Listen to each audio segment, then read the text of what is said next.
Hello साथियों, नमस्कार। कैसे हैं आप सभी। स्वागत है आप सभी का आपके अपने चैनल एसएससी विद्यालय में। आज हम लोग करने वाले हैं इन्फिनेटिव, जो है आपका चैप्टर नंबर 10 आपके plinth to paramount by Neetu Singh book का। ये जो टॉपिक है ये आपके लेटेस्ट बुक में अवेलेबल है, ना कि पुराने वर्जन वाले बुक। तो जिनके पास भी पुराने वर्जन की किताब हैं वो कोशिश करें कि आप नए किताब को खरीद लें या फिर इनके पीडीएफ को डाउनलोड कर लें। ठीक है साथियों, तो आइए फिर से शुरुआत करते हैं इस टॉपिक का जिसका नाम है इन्फिनेटिव। और इस सेशन की शुरुआत करने से पहले हर सेशन की तरह आज भी हम लोग एक मोटिवेशनल कोट्स पढ़ेंगे और उससे एनर्जी लेकर पूरे सेशन को कंप्लीट करेंगे। तो आज का आपका मोटिवेशनल कोट्स है आपके स्क्रीन पर लिखा है साथियों कि every next level of your life will demand a different you. ये बहुत ही मोटिवेशनल कोट्स हमें लगा। देखिए, इसका मतलब ये हुआ कि जो लाइफ है, जो ज़िंदगी है, आपसे हर एक लेवल पर एक बदलाव चाहती है। वो चाहती है कि आप लगातार अपने लक्ष्य की ओर बढ़ते रहें, अग्रसर होते रहें, उसके लिए कुछ ना कुछ करते रहें। ठीक है, तो चलिए साथियों शुरू करते हैं आज का टॉपिक जो है हमारा इन्फिनेटिव। सबसे पहले बात करेंगे इन्फिनेटिव होता क्या है। ठीक है, तो अगर इन्फिनेटिव के बारे में अगर आपसे डायरेक्टली पूछे कि इन्फिनेटिव होता क्या है, तो ये एक प्रकार का नाउन है। ठीक है, इन्फिनेटिव है क्या साथियों? इन्फिनेटिव एक नाउन का प्रकार है। तो इन्फिनेटिव अगर कोई पूछे क्या है तो आपका जवाब क्या रहेगा? इन्फिनेटिव एक प्रकार का नाउन है जिसे हम लोग 2+V1 कहते हैं। ठीक है, 2+V1, और इसी को शॉर्ट फॉर्म में हम लोग इन्फिनेटिव कहते हैं। लेकिन अगर देखिए ध्यान से समझिएगा कि अगर 2+V1 रहे, अगर 2+V1 रहे तो इसे क्या कहेंगे हम लोग? इन्फिनेटिव। ठीक है, लेकिन अगर 2+V1 में 2 को यहाँ से हटा दिया जाए तो बचेगा सिर्फ V1। तो इसका भी एक स्पेशल नाम है, इसका भी एक अलग नाम है जिसको हम लोग कहेंगे बेयर इन्फिनेटिव। ठीक है, तो ये सारे चीज़ हम लोग पढ़ने वाले हैं। इसको क्या बोलेंगे हम लोग? इसको बोलेंगे बेयर इन्फिनेटिव। तो अगर 2+V1 में से 2 को गायब कर दिया जाए तो ये कहलाएगा आपका बेयर इन्फिनेटिव, और 2+V1 अगर लिखा रहे तो इसको हम लोग बोलेंगे इन्फिनेटिव। ठीक है, तो ये आपका सबसे पहले क्लियर हो गया। चलिए कुछ एग्जाम्पल हम लोग देखते हैं। तो एग्जाम्पल नंबर 1 है कि I want to go home. क्या लिखा हुआ है साथियों? I want to go home. अब ध्यान से देखिएगा आप, यहाँ लिखा हुआ है आई वांट क्या हो गया? आपका वर्ब हो गया। ठीक है, उसके तुरंत बाद लिखा हुआ है टू गो। तो देखिए किसी भी सेंटेंस में वर्ब तो एक ही होता है, तो यहाँ पर वांट है मतलब ये तो वर्ब हो गया, तो उसके बाद जो जाएगा वो आपका क्या हो जाएगा? इन्फिनेटिव। और देखिए टू गो जो है वो एज अ ऑब्जेक्ट काम कर रहा है। Clear? I want to go home. अब यहाँ ध्यान दीजिएगा, ये जो वर्ब के बाद इन्फिनेटिव लिखा गया है। ठीक है, तो यहाँ पर हम ये जानेंगे कि ये जो इन्फिनेटिव है, ठीक है, ये जो इन्फिनेटिव है ये किसके किसके बाद आ सकता है। तो सबसे पहली बात हमें ये पता चली कि ये जो इन्फिनेटिव है ये वर्ब के बाद आता है। ठीक है, चलिए अगला एग्जाम्पल उठाते हैं। अगला एग्जाम्पल लिखा हुआ है कि it's not easy to learn. अगला एग्जाम्पल गया साथियों, अगला एग्जाम्पल है कि it is not easy to learn swimming. ठीक है, स्विमिंग मैं छोड़ रहा था, तो टू लर्न स्विमिंग। अब ध्यान दीजिएगा यहाँ पर एडजेक्टिव के तुरंत बाद आ गया इन्फिनेटिव। अभी मैंने क्या कहा था कि वर्ब के तुरंत बाद, यहाँ पर पहले वाले एग्जाम्पल में वर्ब के तुरंत बाद आपका इन्फिनेटिव आया था, लेकिन यहाँ ध्यान दीजिए आप एग्जाम्पल नंबर 2 में तो एडजेक्टिव के तुरंत बाद इन्फिनेटिव आया। तो हमें सिर्फ ये नोटिस करते जाना है कि किसके किसके बाद इन्फिनेटिव आ रहा है। तो सबसे पहला तो आपका वर्ब मिल गया, दूसरा एडजेक्टिव आ गया। चलिए अगले एग्जाम्पल की ओर हम लोग मूव करते हैं। अगला एग्जाम्पल है आपका कि we need some time to sort out the issues. अब ध्यान से देखिएगा, ये टाइम है क्या? ये आपका नाउन हो गया। क्लियर साथियों? ये है क्या? ये आपका नाउन हो गया। अब देखिए नाउन के तुरंत बाद आ गया इन्फिनेटिव। तो यहाँ से हमें क्या पता चला? यहाँ से हमें पता चला कि ये जो इन्फिनेटिव है ये वर्ब के बाद भी आता है, ये एडजेक्टिव के बाद भी आता है, साथ ही साथ ये नाउन के बाद भी आता है। क्लियर? चलिए अगला एग्जाम्पल देखते हैं। अगला एग्जाम्पल है आपका कि to err is human to forgive divine. अब ध्यान से देखिएगा, ये जो लिखा हुआ है टू इरर ये आपका एज अ सब्जेक्ट काम कर रहा है। ठीक है, ये जो लिखा हुआ है to err as a subject काम कर रहा है। ठीक है, तो इन्फिनेटिव के बारे में हमें चौथी बात पता चली कि ये सब्जेक्ट के रूप में भी रहता है। और ये मैंने शुरुआत में ही आपको कहा था कि ये इन्फिनेटिव एक नाउन का प्रकार है, तो एज अ सब्जेक्ट ये काम करेगा। क्लियर? चलिए अगला एग्जाम्पल देखिए, ही लाइक्स टू सिंग। ठीक है, ही लाइक्स टू सिंग। तो देखिए यहाँ पर टू सिंग जो है एज अ ऑब्जेक्ट काम कर रहा है, यहाँ पर एज अ ऑब्जेक्ट काम नहीं, सॉरी यहाँ पर एज अ ऑब्जेक्ट काम नहीं कर रहा था चूंकि इसके बाद होम था, यहाँ भी नहीं कर रहा था चूंकि इसके बाद स्विमिंग था, लेकिन यहाँ पर काम कर रहा है चूंकि इसके बाद कुछ नहीं है, तो ये जो टू सिंग लिखा हुआ है यही एज अ ऑब्जेक्ट काम करेगा। ठीक है, अब ध्यान दीजिएगा, तो इसके पहले जो है आपका लाइक से आपका वर्ब है, तो कहने का मतलब ये जो आपका इन्फिनिटिव है ये एज अ ऑब्जेक्ट भी काम करता है और साथ ही साथ ट्रांजिटिव वर्ब के बाद ऑब्जेक्ट के रूप में काम करता है। ये लाइक्स है क्या, ये ट्रांजिटिव वर्ब है। ठीक है, और आपको पता है ट्रांजिटिव वर्ब के बारे में कि वो ऑब्जेक्ट लेता है। क्लियर, चलिए अगला एग्जांपल देखते हैं। अगला एग्जांपल है कि his greatest pleasure is to gamble. अब ध्यान दीजिएगा, यहाँ इज जो है साथियों ये आपका वर्ब है, इसके तुरंत बाद आ गया इन्फिनिटिव, लेकिन किस तरीके से, तो ये आपका वर्ब के कंप्लीमेंट के रूप में आया। ठीक है, ये किसके रूप में आया, ये आपका वर्ब के कंप्लीमेंट के रूप में आया। तो देखिए इन्फिनिटिव के बारे में बहुत सारी बातें यहाँ से पता चली, जो बिल्कुल बेसिक बातें थी कि इन्फिनिटिव का मतलब क्या होता है 2 + v1। ठीक है, अगर इन्फिनिटिव यानी 2 + v1 में से अगर 2 को हटा दें तो उसको हम लोग कहते हैं बेयर इन्फिनिटिव, है ना। उसको क्या कहेंगे, उसको कहेंगे हम लोग बेयर इन्फिनिटिव। साथ ही साथ हमें पता चला कि इन्फिनिटिव वर्ब के बाद आता है, उसके बाद हमें क्या पता चला कि इन्फिनिटिव एडजेक्टिव के बाद आता है, इन्फिनिटिव नाउन के बाद भी आता है, इन्फिनिटिव एज अ सब्जेक्ट काम करता है, इन्फिनिटिव एज अ ऑब्जेक्ट काम करता है। ठीक है, और इन्फिनिटिव वर्ब के कंप्लीमेंट के रूप में भी काम करता है। तो ये पूरा सारांश आपको, ये पूरा समरी आपको क्लियर हो गया होगा। ठीक है साथियों, यहाँ पर अब मैं जो आपको समझाने जा रहा हूँ ध्यान से समझिएगा आप। देखिए याद करिए, आप जेरंड में आपको मैंने क्या बताया था कि जेरंड आपका नाउन होता है। क्लियर, लेकिन जेरंड को हम लोग वर्ब नाउन कहते हैं। ठीक है, सेम कंडीशन यहाँ पर इन्फिनिटिव के साथ भी है। ठीक है, ये जो इन्फिनिटिव है उसके साथ भी सेम कंडीशन है। ठीक है, इन्फिनिटिव को भी हम लोग वर्ब नाउन कहते हैं। इन्फिनिटिव को क्या कहते हैं, वर्ब नाउन। कैसे, ध्यान से समझिएगा। तो इसका अगर पहला एक्सप्लेनेशन देना हो तो ये तो वही निकल जाता है 2 + v1, मतलब वर्ब इसमें है इसलिए इसको वर्ब नाउन कहते हैं। ठीक है, दूसरा देखिए इसको ध्यान से समझिएगा एग्जाम्पल के थ्रू। चलिए मैं एग्जाम्पल को डायरेक्ट उठाता हूँ। एग्जाम्पल नंबर 1 है कि टू एरर इज ह्यूमन। ठीक है, ये डायरेक्ट ये एग्जाम्पल मैं पहले भी आपको समझा चुका हूँ यहाँ पर एग्जाम्पल नंबर 4 में। यहाँ पर ध्यान दीजिएगा कि टू एरर आपका एज अ सब्जेक्ट काम कर रहा है, और अगला एग्जाम्पल है कि आई लव टू डांस। यहाँ पर to dance as a object काम कर रहा है। कहने का मतलब यहाँ पर इन्फिनिटिव एज अ नाउन काम कर रहा है सब्जेक्ट, और यहाँ पर इन्फिनिटिव एज अ ऑब्जेक्ट यानी एज अ नाउन काम कर रहा है। तो ये दोनों में आपका नाउन काम कर रहा है। ठीक है, लेकिन ये जो आपका इन्फिनिटिव है ये वर्ब कब बन जाता है वो ध्यान से समझिएगा। चलिए मैं अगला एग्जाम्पल उठाता हूँ, एग्जाम्पल नंबर 3। एग्जाम्पल नंबर 3 में लिखा हुआ है साथियों कि to respect woman is our moral duty. ठीक है, ये आपका एग्जाम्पल नंबर 3 हो गया। अब मैं इसको फिर से रिपीट करता हूं, टू रेस्पेक्ट वुमन। अब देखिए टू रेस्पेक्ट तो आपका क्या हो गया, ये आपका सब्जेक्ट के जगह पर है तो पक्का ये नाउन होगा। लेकिन ध्यान से देखिए तो इसके तुरंत बाद आपका वुमन आया। नाउन के तुरंत बाद कोई दूसरा नाउन नहीं आता। क्लियर, नाउन के तुरंत बाद या तो वर्ब आता है। ठीक है, लेकिन एक ऐसा चीज है जो अपने साथ, ठीक है, अपने साथ एक ऑब्जेक्ट लेता है और उसका नाम है वर्ब। ठीक है, अगर यहां पर कोई वर्ब होता तो वो तो ही तो ये वुमन यहां पर लिख पाते। कहने का मतलब कि वर्ब जो होता है साथियों वही अपने साथ ऑब्जेक्ट लेता है। तो यहां पर ये जो टू रेस्पेक्ट है एज अ वर्ब भी यहां पर काम करेगा। तो इसीलिए ये जो इन्फिनिटिव है इसको हम लोग वर्ब नाउन कहते हैं। बात समझ में आया। चलिए अगला एग्जांपल भी समझिए उसी तरीके से। I decided to teach English. अगर ये टू टीच सिर्फ और सिर्फ नाउन होता तो इसके तुरंत बाद इंग्लिश ये डबल नाउन नहीं होता, है ना। लेकिन ये आपका सिर्फ और सिर्फ नाउन नहीं है, बल्कि टू टीच जो लिखा हुआ है ये आपका वर्ब नाउन है। ठीक है, और यहाँ पर जो वर्ब है वही तो अपने साथ इंग्लिश ले रहा है यहाँ पर। क्लियर, अगला एग्जाम्पल देखिए, एग्जाम्पल नंबर 5। एग्जाम्पल नंबर 5 लिखा हुआ है कि I decided to leave the job. फिर से देखिए वही काम है, टू लीव जो है अपने साथ द जॉब को ले रहा है। ठीक है, कहने का मतलब नाउन नाउन के साथ नहीं हो सकता, इसलिए यहाँ पर एज अ वर्ब काम करेगा और ये as a object the job कर रहा है। ठीक है, तो ये जो टू लीव है ये आपका इन्फिनिटिव होगा, लेकिन उसको हम लोग क्या बोलेंगे, वर्ब नाउन। तो आपको ये वास्तविक कारण पता चल गया होगा कि हम लोग इन्फिनिटिव को वर्ब नाउन क्यों कहते हैं। आपके ये बुक में लिखा गया यहाँ पर एक लाइन कि इन्फिनिटिव को वर्ब नाउन कहा जाता है। तो आई होप ये आपका पूरा पार्ट समझ में आ गया होगा।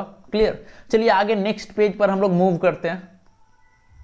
चलिए यहां से सबसे पहले हम लोग बात करेंगे फॉर्म्स ऑफ इन्फिनिटिव की। ठीक है, सबसे पहले देखेंगे इन्फिनिटिव का क्या क्या फॉर्म है। सबसे पहला एग्जाम्पल के साथ हम लोग शुरुआत करेंगे। पहला एग्जाम्पल है कि आई कम हेयर टू स्टडी। देखिए ये आपका एक्टिव वॉइस में, तो यहां से हमें ये पता चला कि इन्फिनेटिव का यूज हम लोग एक्टिव वॉइस में भी कर सकते हैं। अगला एग्जाम्पल देखते हैं, सी वांटेड टू बी फ्लैटर्ड। ये हो गया आपका पैसिव वॉइस में। तो यहां से क्या बात है हमें पता चली कि ये जो आपका इन्फिनेटिव है ये आपका पैसिव वॉइस में भी हो सकता है। क्लियर, एक्टिव वॉइस में भी होगा और पैसिव वॉइस में भी होगा। दो चीजें हमें पता चली। चलिए अगला एग्जाम्पल देखते हैं, he admitted to have misused his rights. अब ध्यान से समझिएगा, यहां तक तो सही था। यहां देखिए, यहाँ टू और स्टडी मतलब 2 + V1, यहाँ देखिए to be flattered, to be V3। तो आपको पता है कि 2 + V1 ये क्या होता है, आपका इन्फिनेटिव होता है। किसमें, ये आपका एक्टिव वॉइस में, ठीक है।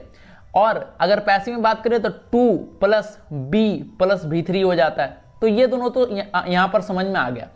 लेकिन तीसरा में क्या है, तो देखिए अगर तीसरा में कहीं पर भी आपको अगर ये स्ट्रक्चर दिखता है 2 + हैव + V3, ठीक है, 2 हैव V3, तो ये आपका बन जाता है परफेक्ट इन्फिनेटिव। ये क्या बन जाता है साथियों, ये आपका बन जाता है परफेक्ट इन्फिनेटिव। तो ये जो सेंटेंस है आपका परफेक्ट इन्फिनेटिव का सेंटेंस है। क्लियर, समझ में आया।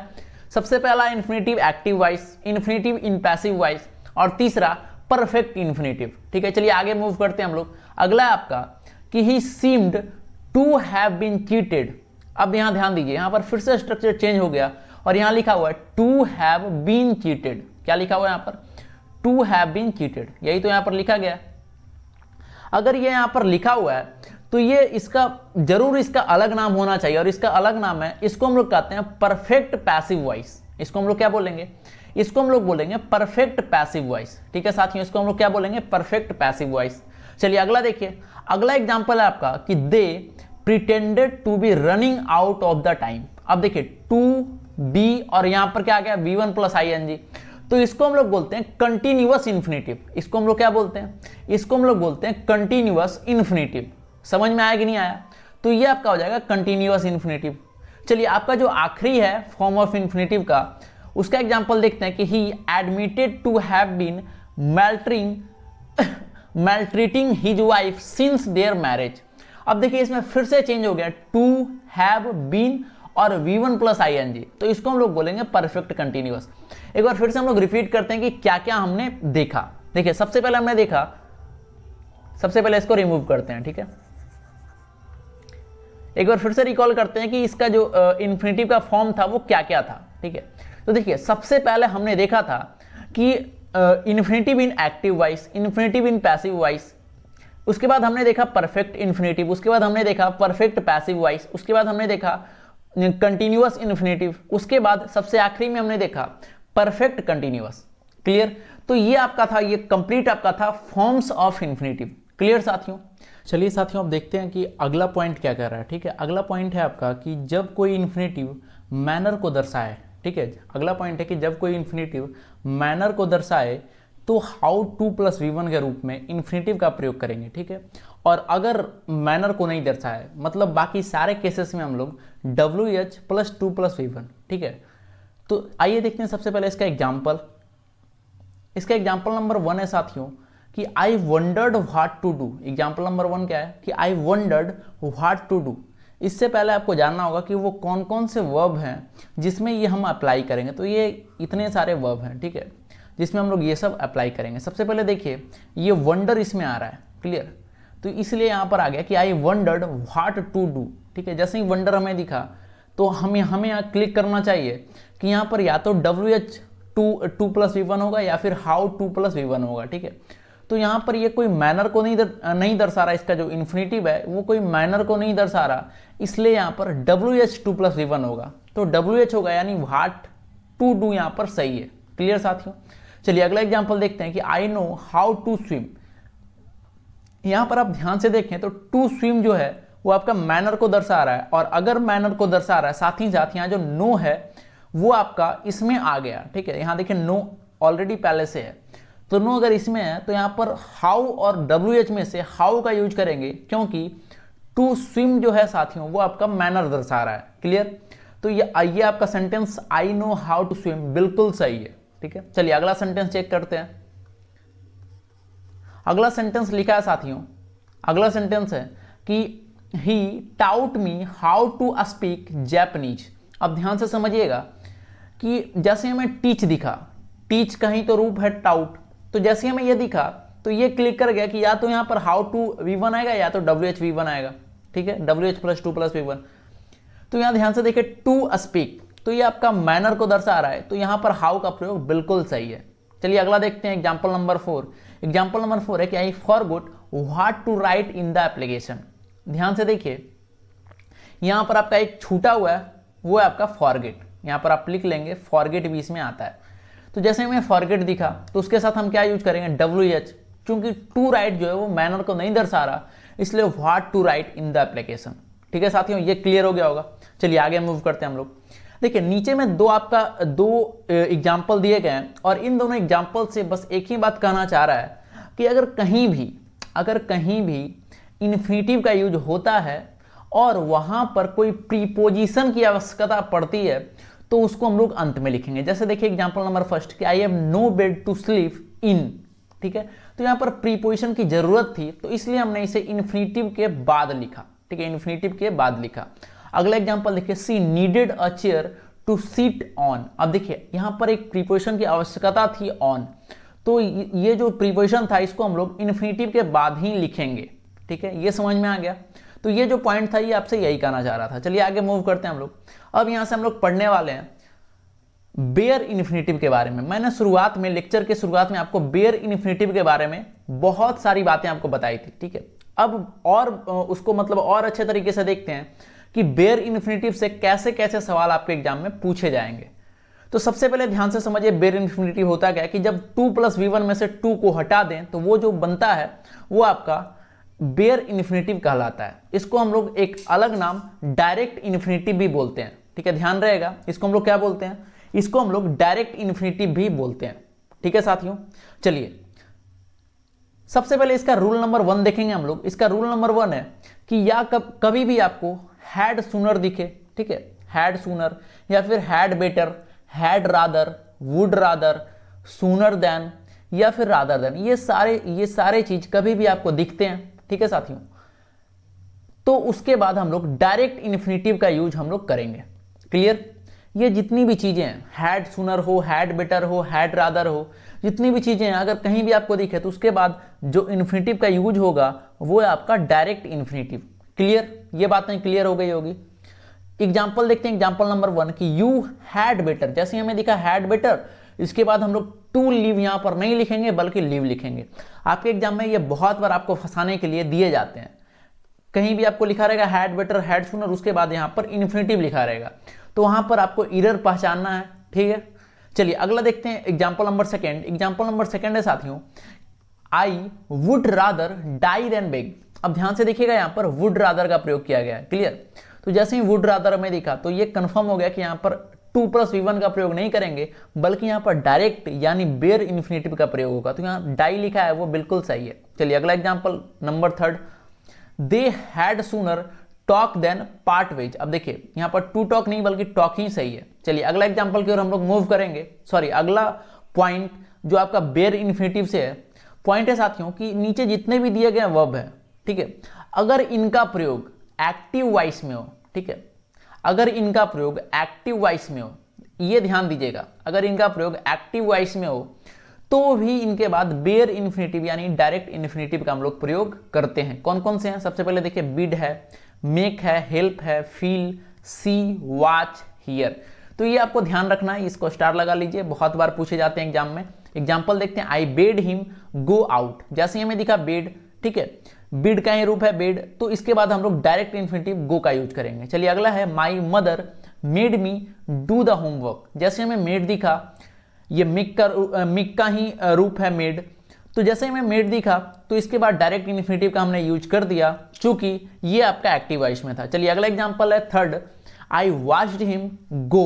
अब जैसे ही हमें दिखा वॉच, ठीक है, वॉच जैसे ही दिखा तो हमें ये पता हो गया कि इसमें डायरेक्टली बेयर इन्फिनेटिव का प्रयोग करना है, डायरेक्ट इन्फिनेटिव का प्रयोग करना है, तो इसीलिए यहाँ जो गो लिखा है साथियों बिल्कुल सही है। तो आपको यहाँ से अंदाजा हो गया होगा कि बेयर इन्फिनेटिव का प्रयोग कहाँ कहाँ करते हैं। ठीक है साथियों, तो देखिए यहाँ पर एक और बात मैं क्लियर करना चाहूंगा कि यहाँ पर एक्टिव वॉइस ही क्यों लिखा।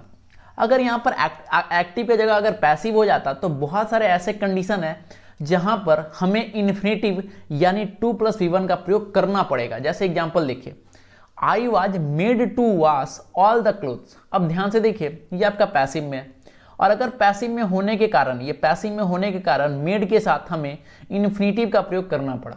क्लियर। अगला देखिए, I was bidden to leave the room at once. फिर से देखिए, बिड का ही रूप है ये, लेकिन ये आपका पैसिव में है, इसलिए इसके साथ इन्फिनेटिव का यूज हम लोग करेंगे। ठीक है, चलिए अब यहां से साथियों, यहां तक आपका क्लियर हो गया होगा। अब यहां से हम लोग एक बहुत ही इंपॉर्टेंट चीज देखने वाले हैं। ये देखिए, इसको आपको ध्यान में रखना है, जो चीजें मैं आपको बताने जा रहा हूं इसको आपको ध्यान में रखना है। ये क्या है साथियों, ये आपका बिड का ही एक रूप है जिसका मतलब होता है नीलामी के लिए बोली लगाना। ठीक है, बिड का ही एक रूप है जिसका मतलब क्या होता है, इसका मतलब होता है नीलामी के लिए बोली लगाना। देखिए, एक बिड है ये वाला जिसको आप जनरली जानते हैं, इसका मतलब होता है आदेश देना या फिर अभिवादन करना। ठीक है, तो अगर इसके रूप की बात करें तो बिड, इसी का देखिए यहाँ पर बेड बन गया था, और यहाँ ध्यान दीजिए तो इसी का बिडेन बन गया था। ठीक है, बिड था, बेड था और बिडेन था। तो अगर बिड का मतलब आदेश देना हो या फिर अभिवादन करना हो तो इसका जो V1 V2 V3 होगा, बिड, बेड और बिडेन हो जाएगा। लेकिन अगर यही बिड का मतलब नीलामी के लिए बोली लगाना हो तो बिड बिड बिड मतलब V2 V3 में वो अनचेंज्ड रहेगा। ठीक है, तो ये आपके लिए काफी इंपॉर्टेंट है, इसको आपको ध्यान में रखना है। ठीक है साथियों, एग्जाम्पल देखते हैं, एग्जाम्पल देख लेते हैं इसका। ही बिड $2000 फॉर द पेंटिंग। यहाँ ध्यान दीजिए, ये नीलामी के लिए यूज किया जा रहा है बिड, और यहाँ पर V2 का यूज हमें करना होगा। तो इसलिए अगर बिड का मतलब नीलामी के लिए बोली लगाना होगा तो उसका V2 भी बिड ही रहेगा। ठीक है, तो यहाँ पर ये बिल्कुल सही है। एक और एग्जांपल देखते हैं कि I bade him leave the room. तो यहाँ पर ऑर्डर देने के बारे में बात हो रही है। ठीक है, तो बिड का V2 क्या हो जाएगा, बेड। क्लियर साथियों, तो आई होप ये दोनों में आपको कोई भी कंफ्यूजन नहीं होगी। ठीक है साथियों, ये बिड और ये बिड में। चलिए आगे मूव करते हैं हम लोग। अगला पॉइंट है साथियों कि एक्टिव वॉइस और पैसिव वॉइस दोनों में लेट के बाद डायरेक्ट इन्फिनेटिव का प्रयोग होता है। अगर कहीं भी आपको एक्टिव वॉइस दिखा या फिर कहीं भी पैसिव वॉइस दिखा, ठीक है, तो उसमें कहीं भी आपको लेट दिखेगा तो उसके तुरंत बाद हमें डायरेक्ट इन्फिनेटिव यानी बेयर इन्फिनेटिव का प्रयोग करना होगा। एग्जाम्पल देखते हैं कि आई विल नॉट लेट हिम। देखिए, जैसे ही आपको लेट दिखा, एक्टिव हो या पैसिव हो कोई मतलब नहीं है। ठीक है, यहाँ जैसे ही मैं लेट दिखा तो इसके बाद क्या होगा, डायरेक्ट इन्फिनेटिव। तो I will not let him, यहाँ टू गो नहीं होगा बल्कि डायरेक्टली गो लिखेंगे। अगला example, bad habits must be let go. Let to go यहाँ नहीं करते, ये पैसिव होने के बाद भी यहाँ पर टू गो का प्रयोग हम लोग नहीं करेंगे। क्लियर। चलिए कुछ और एग्जांपल को देखते हैं। ये जितने भी एग्जांपल है साथियों, ये आपका नीड और डेयर से रिलेटेड है। आप याद करें कि आपको मैंने नीड और डेयर, आपको सबसे पहला क्लास जो था वर्ब का, ठीक है, सबसे पहला आपका टॉपिक भी है सबसे पहला, उसमें मैंने बहुत ही अच्छे तरीके से नीड और डेयर के बारे में बताया है। अगर आपने वो वीडियो नहीं देखा तो आप सबसे पहले जाकर वो वर्ब का कंप्लीट वीडियो देखिएगा, तो उसमें मैंने नीड और डेयर के बारे में कंप्लीट बताया था। तो उसी से रिलेटेड एक यहाँ पर रूल है, एक पॉइंट है जिसको आपको ध्यान में रखना है। पॉइंट क्या है साथियों कि अगर कभी भी, देखिए नीचे ये पॉइंट आपका लिखा गया है और उसी पर ये एग्जाम्पल लिखा गया है। चलिए सबसे पहले एग्जाम्पल ही देख लेते हैं हम। एग्जाम्पल है कि you need not to worry. क्या लिखा हुआ है, you need not to worry. तो यहां देखिए, यहां पर 2+v1, जैसे यहां दिखा 2+v1 तो इसके बगल में क्रॉस लगाया, मतलब ये गलत है। तो ये क्यों गलत हुआ, तो आपको यहां ध्यान रखना है साथियों कि अगर कहीं भी या तो नीड आए या फिर डेयर आए, ठीक है, अगर कहीं भी नीड आए डेयर आए तो निगेटिव, या तो निगेटिव सेंटेंस हो या फिर इंट्रोगेटिव सेंटेंस हो। क्लियर। तो उसमें हमें डायरेक्ट इन्फिनेटिव का यूज करना होगा। तो ये निगेटिव है तो यहां पर टू वरी नहीं लिखेंगे बल्कि हमें सिर्फ वरी लिखना होगा। ठीक है, अगला एग्जांपल देखिए, we dare not to disobey the traffic rules. ये निगेटिव था तो इसलिए इसके साथ 2+v1, टू डिसओबे नहीं होगा बल्कि यहां पर सिर्फ और सिर्फ डिसओबे लिखना होगा। क्लियर साथियों, तो ये रूल आई होप आपको अच्छे तरीके से समझ में आया होगा।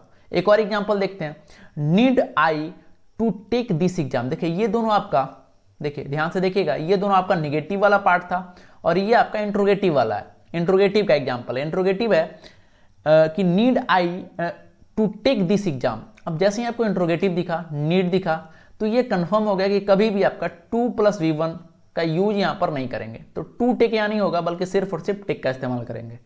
तो आशा करते हैं ये रूल आपको क्लियर हो गया होगा। चलिए आगे मूव करते हैं हम लोग। अगला एग्जांपल है कि अगर कहीं भी आपको वाई नॉट दिखता है, कहीं भी अगर आपको दिखता है वाई नॉट, तो उसके बाद अगर कहीं भी साथियों आपको वाई नॉट दिखे, ठीक है, तो उसके बाद डायरेक्ट इन्फिनेटिव का प्रयोग करना होगा। जैसे देखिए एग्जांपल नंबर 1 कि वाई नॉट स्टॉप नाउ, यहां पर टू स्टॉप नाउ का यूज हम लोग नहीं कर सकते। ये समझ में आ गया। चलिए अगला देखते हैं पॉइंट।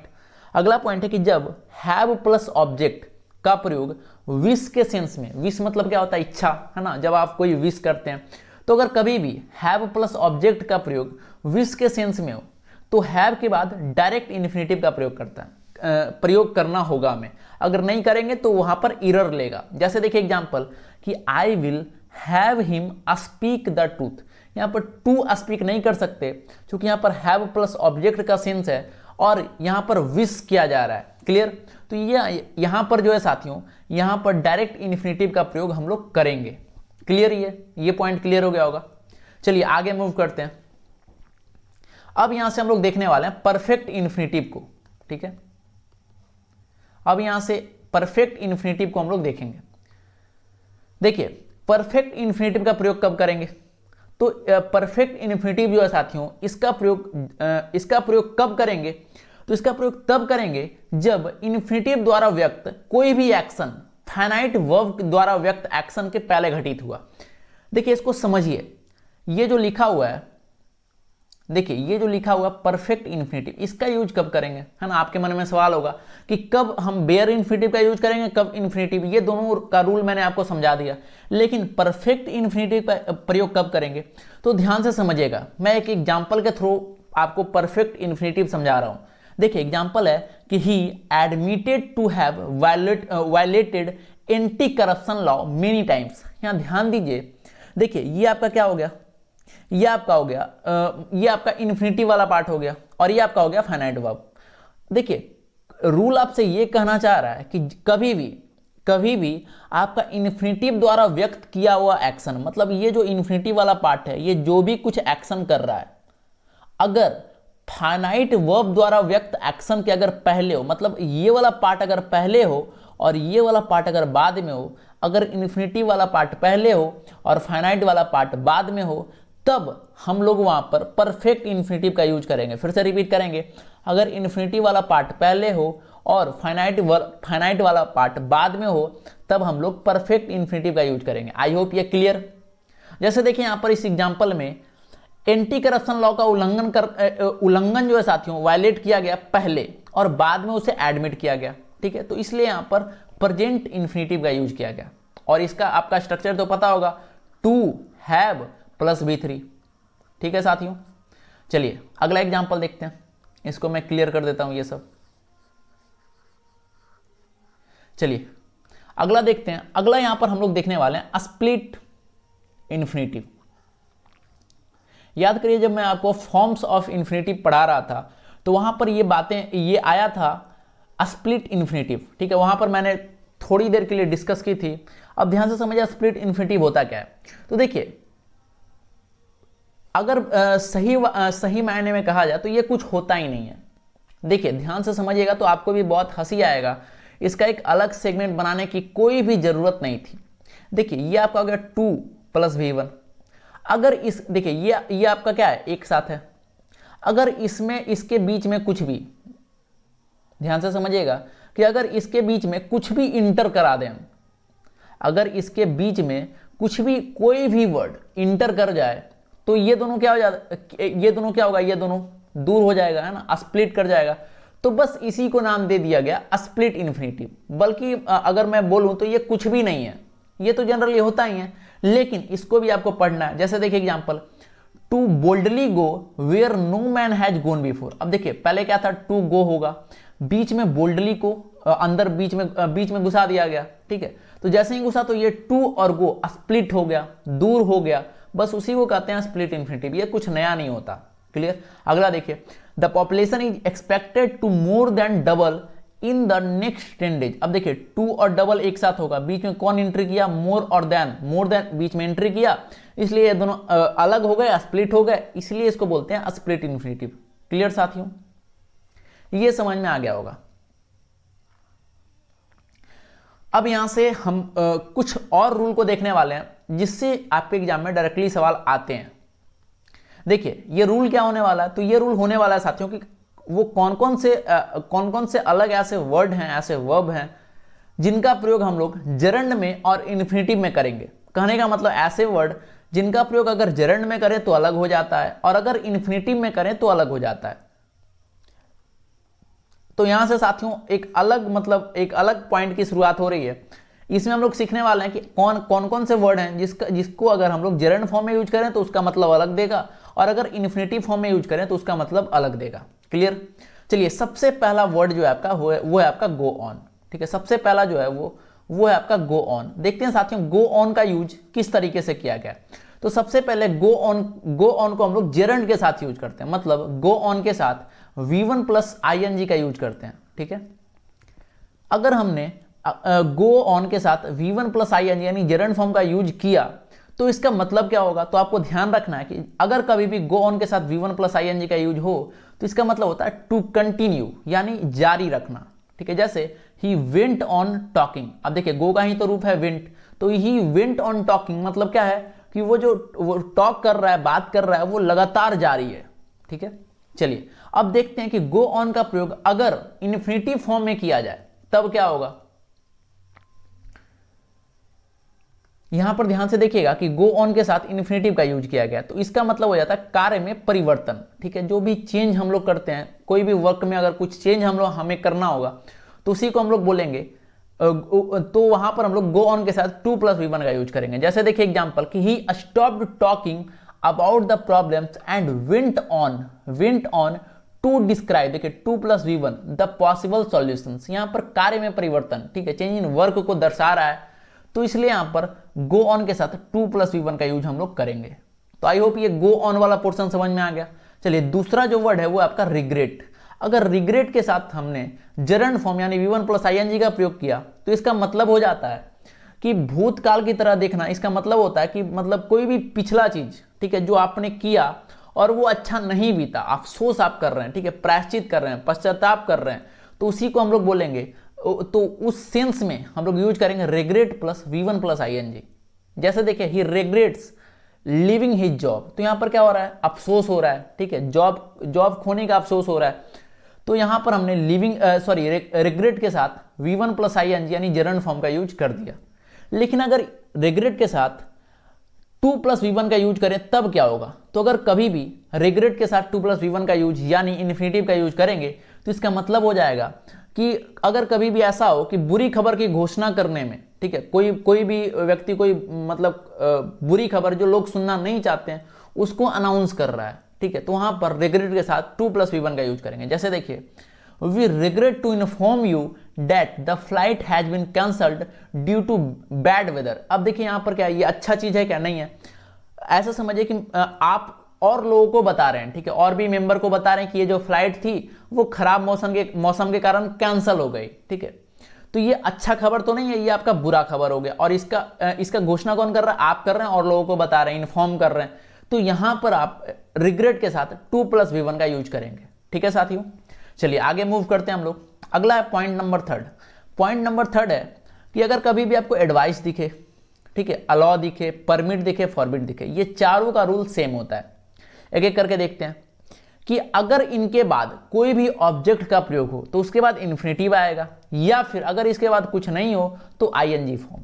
सीधा इसका रूल है, एडवाइस, अलाउ, परमिट, फॉरबिड। सीधा रूल क्या है कि अगर इन सारे वर्ब के बाद कोई भी ऑब्जेक्ट हो तो उसके बाद इन्फिनिटिव, ठीक है, और अगर इनके बाद कोई ऑब्जेक्ट नहीं हो तो सीधा ING फॉर्म यानी जरंड फॉर्म का यूज हम लोग करेंगे। ठीक है, चलिए देखते हैं एग्जांपल नंबर 1। एग्जांपल नंबर 1 है कि वी प्रोहिबिट स्मोकिंग हेयर। देखिए इसके बाद कुछ नहीं आया तो हमने क्या लगा दिया, इसके बाद अगर कुछ नहीं आया तो सीधा हम क्या लगा देंगे, V1 + ING। ठीक है, चलिए अगला देखते हैं, we prohibit people to smoke here. अब ध्यान से देखिएगा साथियों, यहां पर प्रोहिबिट के बाद यहां पर कुछ नहीं था तो हमने क्या लगा दिया, स्मोक के साथ V1 + ING।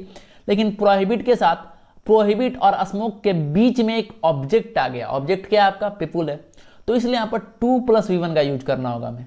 ठीक है, चलिए अगला पॉइंट देखते हैं साथियों। अगला एग्जांपल है कि I wouldn't advise taking the car to Chandni Chowk. अब ध्यान से देखिएगा, एडवाइस के बाद यहाँ पर कुछ नहीं आया, इसलिए यहाँ पर V1 प्लस ing का प्रयोग हम यहाँ पर करेंगे। ठीक है, चलिए अगला एग्जाम्पल है कि आई वुडंट एडवाइस एनीवन। अब देखिए यहाँ पर एज अ ऑब्जेक्ट एनीवन आ गया, तो जैसे ही ऑब्जेक्ट दिखा, देखिए रूल तो यही कह रहा था कि अगर ऑब्जेक्ट आए तो इन्फिनेटिव, तो जैसे ही ऑब्जेक्ट आपको दिखा एनीवन, तो इसके बाद आपको क्या यूज करना होगा, टू टेक।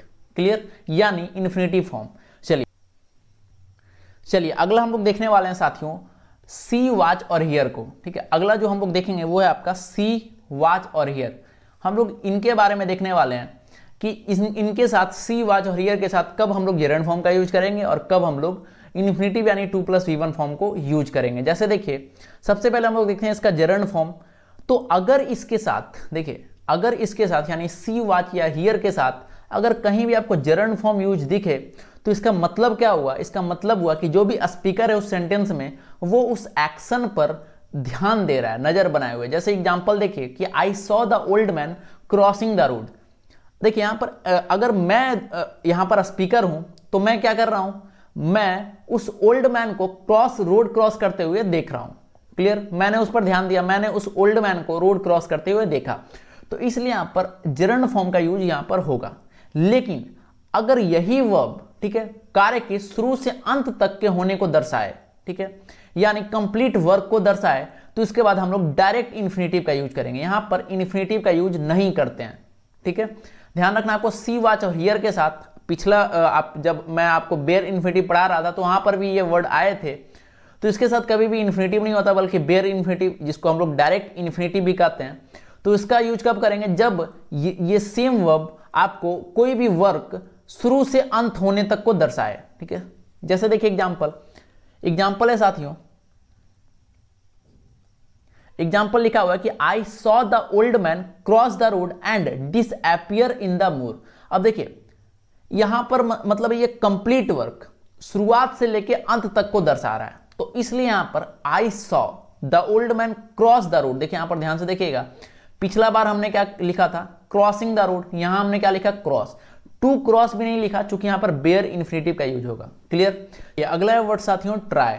अभी हम लोग देखने वाले हैं कि ट्राई के साथ कब हम लोग जेरंड फॉर्म का यूज करेंगे और कब हम लोग इन्फिनेटिव फॉर्म का यूज करेंगे। ठीक है, तो ट्राई को देखते हैं। देखिए सबसे पहले समझिए कि ट्राई के साथ अगर कभी भी आईएनजी का यूज हो, ट्राई के साथ कभी भी आईएनजी का यूज हो, तो इसका मतलब होता है कि कोई चीज हम लोग कोई चीज मतलब ऐसा चीज करना, कोई ऐसा चीज करना जिसके नतीजे के लिए हम उत्सुक हों। ठीक है, या फिर कोई भी एक्सपेरिमेंट करना। ठीक है, तो उस सेंस में हम लोग ट्राइंग का यूज करते हैं। एग्जांपल देखते हैं सबसे पहले कि I tried writing an essay but in when. यहां पर हमने क्या किया कि एक एसे लिखने का प्रयास किया, लेकिन वो बर्बाद हो गया, वो खराब हो गया, वो अलग बात है, लेकिन मैंने कोशिश तो की।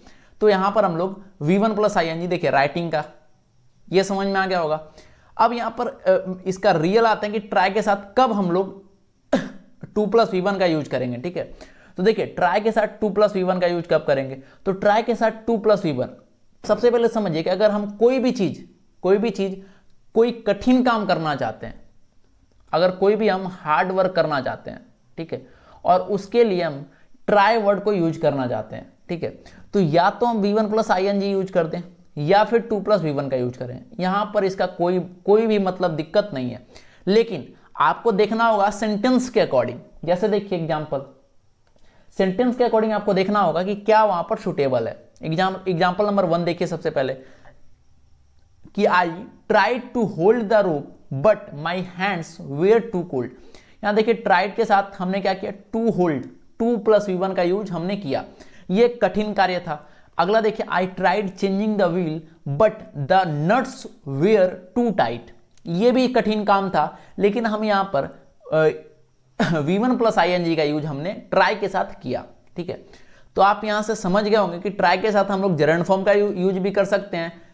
कब, जब हम कोई भी चीज, देखिए कब जब हम लोग कोई भी चीज ऐसा करना चाहते हैं जिसके नतीजे के लिए उत्सुक हो, या फिर कोई एक्सपेरिमेंट की बात करते हैं, तब वहां पर हम लोग ट्राई के साथ ing, ठीक है, ट्राई के साथ V1 + ing का यूज हम लोग करते हैं। लेकिन अगर कहीं भी कोई भी ऐसा चीज करना चाहते हैं जो कठिन काम है, तो ट्राई के साथ 2 + V1 का यूज भी कर सकते हैं, या फिर ट्राई के साथ V1 + ing का भी यूज कर सकते हैं। तो ये समझ में आ गया होगा।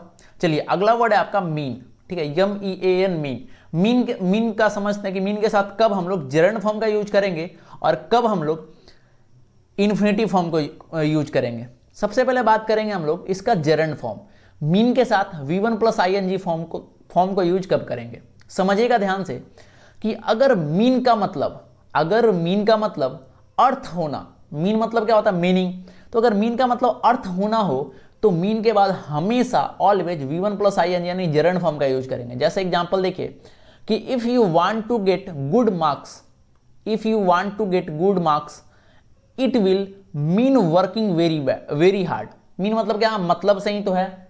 तो यहां पर हमने क्या किया, इसके साथ V1 प्लस ING का यूज कर दिया। लेकिन अगर मीन का मतलब इरादा होना, देखिए मीन का दो मतलब होता है, एक तो मीन का मतलब डायरेक्टली मतलब, ठीक है, मीन का मतलब डायरेक्टली अर्थ, क्या अर्थ है, मीनिंग क्या है उसका। दूसरा मीन का मतलब होता है इरादा होना। तो अगर मीन का मतलब इरादा होना तो वहां पर हम लोग 2 प्लस V1 का यूज हमें करना होगा, ठीक है। जैसे एग्जांपल देखिए कि आई मीन टू से, मतलब मेरा मतलब था, मेरा इरादा था, मेरा इंटेंशन था। आप बोलते हैं ना, I mean to say that it is not as difficult as it seems to be. तो यहां पर हमें 2 प्लस V1 यानी इन्फिनेटिव फॉर्म को यूज करना होगा। तो ये मीन का भी क्लियर हो गया।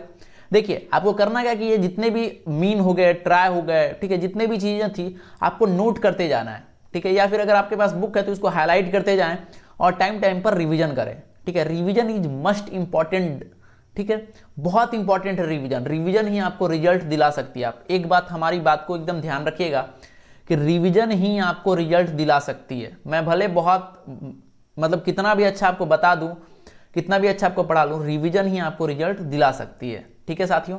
चलिए आगे देखते हैं। अगला है आपका लर्न एंड टीच। अगला क्या है, लर्न एंड टीच। दोनों का सेम कहानी होता है, सेम कंडीशन। देखिए सबसे पहले देखें कि लर्न और टीच के बाद V1 प्लस ING का यूज कब करेंगे, ठीक है।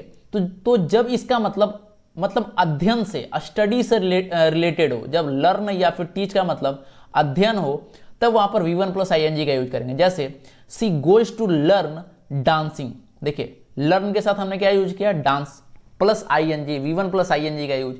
अगला देखिए, अगला है कि I taught typing when I was in Jaipur. अगला क्या है साथियों, I taught typing when I was in Jaipur. देखिए यहां भी सीखने के बारे में बात हो रही है, ठीक है, सॉरी यहां पर सिखाने के बारे में, लेकिन टॉपिक आपका क्या, स्टडी ही है, तो इसलिए यहां पर V1 प्लस ING का यूज हमने किया। लेकिन अगर इसका मतलब अध्ययन के नतीजे यानी अध्ययन का रिजल्ट के बारे में बात हो, तब यहां पर 2 प्लस V1 का यूज हमें करना होगा। जैसे देखिए कि I learned to speak Japanese when I was in Japan. तो देखिए ये डायरेक्टली मतलब अभी तुरंत ये स्टडी के बारे में नहीं बात हो रही है, बल्कि जब ये जापान में थे तब के बारे में बात हो रही है, क्लियर। तो यहां पर हमें 2 प्लस V1 का यूज हमें करना होगा। ये समझ में आ गया। चलिए आगे मूव करेंगे हम लोग। अगला वर्ड है आपका सॉरी। समझते हैं सॉरी जो वर्ड है इसके साथ कब हम लोग जेरंड फॉर्म का यूज करेंगे, कब हम लोग इन्फिनेटिव फॉर्म का यूज करेंगे। देखिए सॉरी अपने साथ फॉर या फिर अबाउट लेता है, तो सॉरी के साथ फॉर हो अबाउट हो कोई मतलब नहीं, आपको ध्यान ये भी रखना है। इसके साथ अगर हम V1 प्लस ING का यूज करेंगे तो कब करेंगे। तो देखिएगा साथियों कि जब इसका मतलब पास्ट का कोई इंसिडेंट से हो, मतलब भूतकाल की कोई घटना से हो जिसके लिए हम मतलब अफसोस हैं, रिग्रेट हो हमें, तो वहां पर हम वहां पर सॉरी यूज करेंगे। वहां पर हम सॉरी के साथ V1 प्लस ING का यूज करेंगे। जैसे देखिए आई am sorry for keeping your application pending for such a long time. इसका मतलब क्या हुआ कि आपने क्या किया कि उसके एप्लीकेशन को बहुत दिनों से पेंडिंग रखा, ठीक है। मतलब पास्ट का कोई घटना से आपको भी अफसोस है, ठीक है। तो वहां पर हमने क्या किया कि V1 प्लस ING कीपिंग, देखिए कीप प्लस ING का यूज यहां पर होगा, ठीक है। यहां पर साथियों नोट में करके एक बहुत ही इंपॉर्टेंट पॉइंट लिखा हुआ है, उसको आपको ध्यान देना है कि सॉरी के साथ आप परफेक्ट इन्फिनेटिव का भी यूज कर सकते हैं, ठीक है। सेम कंडीशन में सॉरी के साथ परफेक्ट इन्फिनेटिव का भी यूज आप कर सकते हैं। जैसे एग्जांपल देखें कि I am sorry to have kept your waiting. यहाँ ध्यान दीजिए यहाँ पर परफेक्ट इन्फिनेटिव का यूज किया गया है, ठीक है। तो ये आपको ध्यान में रखना था। अगला यहाँ पर हम लोग पढ़ने वाले हैं बिगिन और स्टार्ट के बारे में, ठीक है। अभी हम लोग देखेंगे बिगिन और स्टार्ट दोनों का सेम कंडीशन होता है, सेम रूल होता है दोनों का। तो अभी हम लोग देखेंगे कि कब बिगिन और स्टार्ट के साथ V1 प्लस ING का यूज करेंगे, कब इसके साथ इन्फिनेटिव फॉर्म का यूज करेंगे। तो देखिए इसका जो रूल है वो काफी आसान है। रूल क्या साथियों, रूल है इसका कि बिगिन और स्टार्ट का, इसके बाद आप V1 प्लस ING यूज करें या फिर 2 प्लस V1 यूज करें, कोई फर्क नहीं पड़ने वाला, ठीक है। या तो आप V1 प्लस ING यूज करें या फिर 2 प्लस V1 यूज करें, कोई भी फर्क नहीं पड़ेगा। क्लियर साथियों, मतलब दोनों सेम रहेगा। लेकिन कुछ ऐसे कंडीशन है जहां पर एक को ज्यादा प्राथमिकता दिया गया है, तो वो सारा कंडीशन अभी हम लोग देखने वाले हैं। सबसे पहले एग्जांपल देखते हैं। एग्जांपल है कि I began to play chess, यहाँ पर इन्फिनेटिव फॉर्म का यूज किया गया, चलेगा, है ना। अगला देखिए ही स्टार्टेड लुकिंग, यहाँ पर जेरेंडम फॉर्म यूज किया गया, ये भी सही है। मैंने कहा ना कि ये इसमें दोनों, यहाँ पर दोनों फॉर्म यूज कर सकते हैं, कोई दिक्कत नहीं। अब आते हैं कंडीशन पर। कंडीशन क्या है, देखिए सबसे पहला पॉइंट आपको ध्यान में वो रखना, ये रखना है कि अगर बिगिन और स्टार्ट के प्रोग्रेसिव फॉर्म हो, प्रोग्रेसिव मतलब V1 प्लस ING वाला फॉर्म हो, बिगिनिंग हो, स्टार्टिंग हो, तो उसके साथ अगर आप इन्फिनेटिव फॉर्म का यूज करिएगा तो ज़्यादा बेटर रहेगा। जैसे एग्जांपल देखिए कि I am starting to learn it now. अब देखिए यहाँ पर स्टार्टिंग है, मतलब ये प्रोग्रेसिव टर्म था, तो इसके साथ अगर हम इन्फिनेटिव यूज किए तो ये ज़्यादा बेटर होगा उससे, इससे जेरंड वाले फॉर्म से, ठीक है साथियों। चलिए अगला पॉइंट आपको ध्यान में रखना है कि अंडरस्टैंड, रियलाइज और नो के मामले में बिगिन और स्टार्ट के बाद इन्फिनेटिव का यूज करेंगे। एग्जांपल देखिए कि ही बिगैन टू रियलाइज, यहाँ देखिए रियलाइज का केस आ गया ये, तो he began to realise his mistakes but it was too late. यहाँ देखिए रियलाइज जैसे ही आया तो ये बिगैन का ही केस था, तो यहाँ 2 प्लस V1 यानी इन्फिनेटिव ही यूज करेंगे। क्लियर। अगला देखिए he started to know the consequences of his actions after the initial failures. फिर से देखिए यहाँ पर स्टार्ट का टर्म आया। 3 चीजें आपको ध्यान रखनी है, अंडरस्टैंड, रियलाइज और नो, ठीक है। यहाँ जैसे हमें नो दिखा, ठीक है, तो यहाँ क्या यूज करेंगे, इन्फिनेटिव, सिर्फ और सिर्फ इन्फिनेटिव। क्लियर। तो एक शुरुआत में मैंने आपको बताया कि इसका मतलब कहीं भी आप या तो जेरंड फॉर्म यूज करें, ठीक है, या तो जेरंड फॉर्म यूज करें या तो आप इन्फिनेटिव फॉर्म यूज करें, कोई भी दिक्कत नहीं होने वाला। लेकिन कुछ ऐसे केस थे जहां पर किसी एक को प्राथमिकता दिया गया, वो भी मैंने आपको बताया, और कुछ ऐसे केस थे जहां पर सिर्फ और सिर्फ इन्फिनेटिव होगा, वो भी मैंने आपको बता दिया। अब हम लोग मूव करेंगे आगे पॉइंट नंबर 10 पर। देखिए पॉइंट नंबर 10 में है लाइक, लिव, हेट और प्रीफर। ध्यान से समझिएगा, पॉइंट नंबर 10 क्या है, लाइक, लिव, हेट और प्रीफर। इसके साथ आप ऐड कर लेंगे कुछ और वर्ड को। देखिए ये 4 तो लिखा हुआ है, इसके साथ आप ऐड करेंगे लव को, ठीक है, और इसके साथ आप एक वर्ड और ऐड करेंगे, ठीक है, वो है आपका एंजॉय, ठीक है। तो ये सारे वर्ड सबका सेम ही कंडीशन होता है।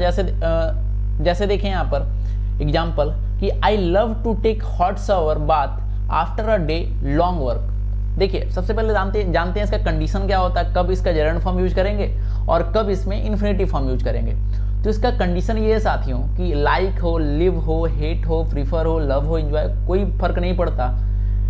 कहीं भी आप V1 प्लस ING यूज कर सकते हैं और कभी भी आप 2 प्लस V1 यूज कर सकते हैं। कंडीशन ये है कि इसके अर्थ में कोई चेंज नहीं होना चाहिए, ठीक है साथियों।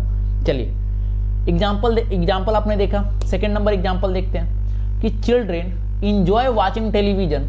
यहाँ ध्यान दीजिए, यहाँ पर फिर से इंजॉय का यूज हुआ, उसके साथ हमने क्या यूज किया, उसके साथ हम V1 प्लस ING यूज कर दिए, ठीक है। तो ये इसका मतलब सिंपल सा रूल है। अब देखिए कंडीशन आगे में आएगा, ध्यान से समझिएगा कि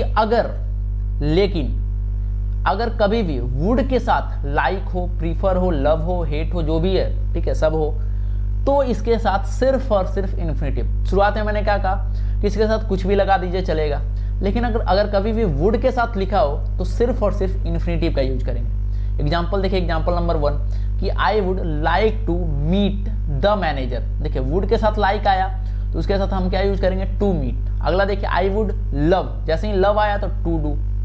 ये क्लियर हो गया होगा। चलिए अगला और आखिरी है आपका, वो है वर्ड है साथियों, वो है स्टॉप, ठीक है। चलिए देखते हैं स्टॉप का क्या कंडीशन है, इसका भी कंडीशन देख लेते हैं हम लोग। देखिए सबसे पहला स्टॉप का मतलब जानते हैं कि कब V1 प्लस ING में क्या मतलब होता है और इन्फिनेटिव में क्या, यानी जेरंड में क्या मतलब होता है और इन्फिनेटिव में क्या इसका अर्थ होता है। सबसे पहले बात करेंगे इसके जेरंड फॉर्म यानी V1 प्लस ING वाले फॉर्म का। तो इसका मतलब होता है साथियों कि जिस कार्य का उल्लेख है उसे करना बंद कर देना। स्टॉप मतलब जनरली होता है बंद कर देना, लेकिन अगर इसके साथ हम V1 प्लस ing का यूज करेंगे तो वो उसी जगह यूज करेंगे जहां का मतलब कोई भी काम करना बंद कर देना है। ठीक है, जैसे आई स्टॉप्ड प्लेइंग क्रिकेट, मतलब मैंने क्रिकेट खेलना बंद कर दिया। ठीक है, मैंने क्रिकेट खेलना बंद कर दिया। तो ये बंद करना, तो यहाँ पर हम स्टॉप के साथ किसका यूज करेंगे, V1 प्लस ing का यूज करेंगे। ये समझ में आ गया। अगला मूव करेंगे हम लोग कि जब अगर देखिए अगर कभी भी स्टॉप के साथ 2 प्लस V1 लगा रहे हैं, तो ये कब इसके साथ हम लोग 2 प्लस V1, तो उस वक्त में हम लोग 2 प्लस V1 लगाएंगे जब कोई भी काम को स्टॉप कर देने, मतलब कोई भी काम चल रहा है उसको स्टॉप कर दिया गया। ठीक है, यहाँ देखिए कोई काम करना बंद हमने कर दिया, लेकिन यहाँ पर ऐसे काम का उस सेंटेंस में उल्लेख हो, ठीक है, जिसे करने के लिए रुकना। जैसे I stop to play cricket, यहाँ पर क्रिकेट खेलना बंद कर, यहाँ पर ऐसा नहीं है कि क्रिकेट खेलना बंद कर दिया। इसका मतलब क्या हुआ, इसका मतलब हुआ कि कोई भी व्यक्ति क्रिकेट खेलने के लिए वहां पर रुका। ठीक है, स्टॉप हुआ मतलब रुका। तो इस कंडीशन में हम लोग 2 plus V1, I stop to play cricket. फिर से मैं दोनों क्लियर करूंगा पॉइंट को, मैं इसको क्लियर कर लेता हूं कि देखिए अगर इसके साथ V1 प्लस ing हो, अगर इसके साथ स्टॉप के साथ V1 प्लस ing का यूज करेंगे, कब करेंगे, जब कोई भी काम करना बंद कर दिया। ठीक है, कोई भी व्यक्ति ने किसी काम को करना बंद कर दिया तो उसके साथ डायरेक्टली हम V1 प्लस ing का यूज कर देंगे। ये बात क्लियर हो गई। इसके साथ देखिए आप कि अगर कोई काम करना बंद हम नहीं कर रहे हैं, लेकिन किसी काम को करने के लिए हम कहीं पर अगर रुक रहे हैं, तो वहां पर स्टॉप के साथ 2 प्लस V1 का यूज करेंगे। जैसे देखिए I stop to play cricket, अभी मैंने बताया कि मैं क्रिकेट खेलने के लिए रुका। ठीक है, मैंने क्रिकेट खेलना बंद नहीं किया। तो आई होप ये स्टॉप वाला पोर्शन भी आपको समझ में आ गया होगा। क्लियर साथियों? तो ये आपका इन्फिनिटिव वाला जो भी पार्ट था वो अच्छे तरीके से, बिल्कुल अच्छे तरीके से कंप्लीट हो चुका है, और मैं आशा करता हूं कि आपको इस वाले सेगमेंट में बिल्कुल भी कोई भी कंफ्यूजन नहीं होगा। आपकी सारी कंफ्यूजन बिल्कुल खत्म हो गई होगी। कोई भी इसमें कंफ्यूजन नहीं होगा, कोई भी इसमें डाउट नहीं होगा। ठीक है, हमारी कोशिश ये रही कि आपका जो भी डाउट हो वो मैं हर एक डाउट वाले पॉइंट पर अच्छे तरीके से आपको समझाता हुआ आगे चला गया। ठीक है, तो और मैं ये आशा भी कर रहा हूं कि आपको बिल्कुल अच्छे तरीके से समझ में आया होगा। ठीक है साथियों, फिर मिलेंगे अगले पार्ट में, इसके आगे यानी चैप्टर 11 में। साथ ही साथ इन्फिनिटिव और जेरंड का जो कंप्लीट क्वेश्चन दिया गया मैं उसको भी आपको सॉल्व करवाऊंगा। तो आप बिल्कुल भी परेशान मत होइएगा, क्लासेस लगातार होने वाली है। ठीक है, तो आज का सेशन हम लोग यहीं पर समाप्त करते हैं। आशा है ये सेशन आपको पसंद आया होगा, अच्छा लगा होगा। आप सभी का बहुत बहुत धन्यवाद। फिर मिलेंगे अगले पार्ट में चैप्टर नंबर 11 में। तब तक के लिए आपका बहुत बहुत धन्यवाद। अपना ख्याल रखें। Thank you. जय हिंद।